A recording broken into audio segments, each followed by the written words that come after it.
Hello guys, Smoke8 here, thank you very much for watching. So today I'm going to show you two matches from the last tournament that I actually won. The one that I played for the tournament week from Clash Royale, Admirables 1. I finished first, 6,000 cards. You can check my video in my channel where I opened that chest.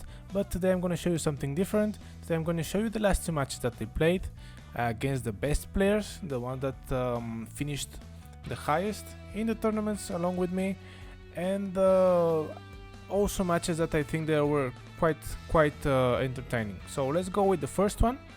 The first one should be right here. Alright, so it's against Tommy from Dutch Corps, who played a golem deck with a miner, which is kind of difficult to handle because you don't expect the miner most of the time, and whenever you defend against golem, you're not used to defend against a miner as well, because you have to think about where you put your princess and stuff like that.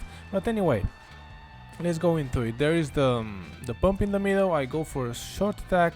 He ignores the miner, even though he deals a lot of damage to his tower. Then I just fireball that elixir collector, and I'm ready to defend. I just wanted to have some elixir before I do that. There is a Tesla, plays defensively, and basically he's just waiting without doing anything else. I didn't know why at the time, but now I know that it's because he wanted to make a big push with his golem. So right now I cannot do really any big attacks with the Tesla right there.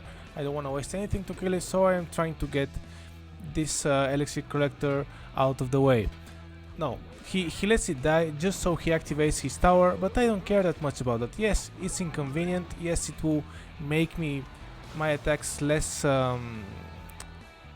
useful against his tower, because the king tower will be helping, but his tower is already half HP down, so I will be able to take it down in 6 minutes gameplay.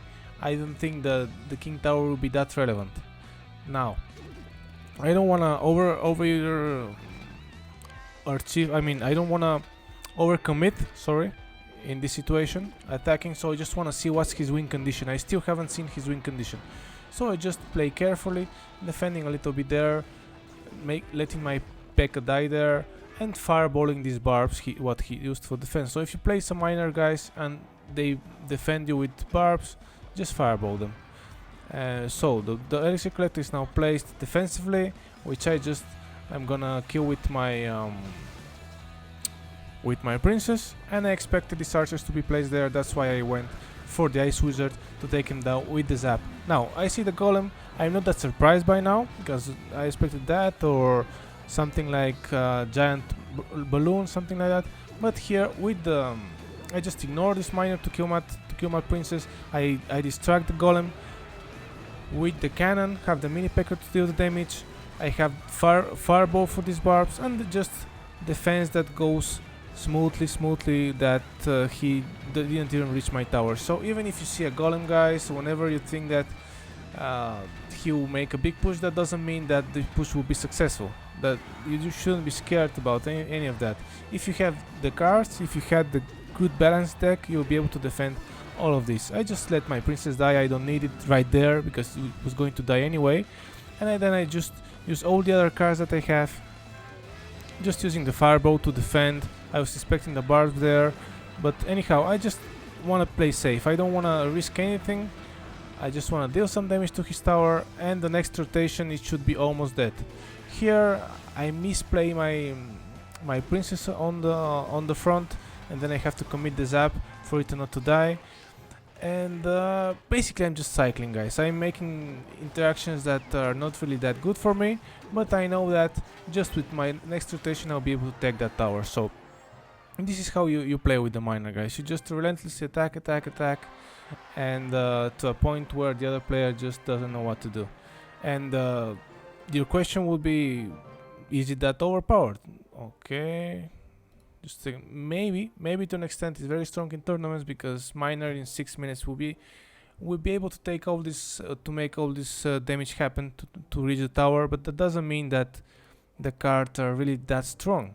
And I'm gonna show you how to defend as well against miner in the next match that I have recorded, which is against probably one of the most famous guys in the tournament that he played. Silverthorn from Longinus, one of the first clans in Clash Royale, one of the big players. He finished like 8th, something like that last season. So of course it's a max level player. Let's see how he plays. He gets the furnace there, which is really difficult to handle with my deck. I have a lot of small stuff. He just ignores the miner. So he ignores the miner. I decide then to fireball that thing and to wait for him to attack. So as soon as I see the miner from his side, I just defend as well as I could, saving elixir, because as you can see I'm elixir down compared to him. If I commit with an ice wizard there and he goes for my other tower, he could have taken that. So sometimes it's better to just let some of your units die, even though it pains you. And as you can see, I'm in disadvantage time of HP on the tower, but it was the safest play because I still didn't know most of the cards of my opponent. Now here he makes a mistake putting the furnace for the tower. That yes, it's less HP, but that means that the princess will be still hitting there for at least 3 shots, which can be crucial later. And he just doesn't want to commit with the attack. With the miner, I think you should be attacking more often, but anyhow, I'm ready for it. As you can see, the miner appears. I just fireball this furnace. Really bad timing for my side. I of course didn't expect him to do right away that, but anyhow I defend with just a zap and mini P.E.K.K.A. his attack. Whatever he puts that's small, I'm gonna try to kill with the princess for a huge value. And even if he kills it with poison as he did there, the princess already did its job, forced the poison and defended. This was a really bad play from my side. With the golems there, I should have waited a little more, and that meant 2 hits to my tower. So any small thing like this, guys, any small mistake can cost you the tournament.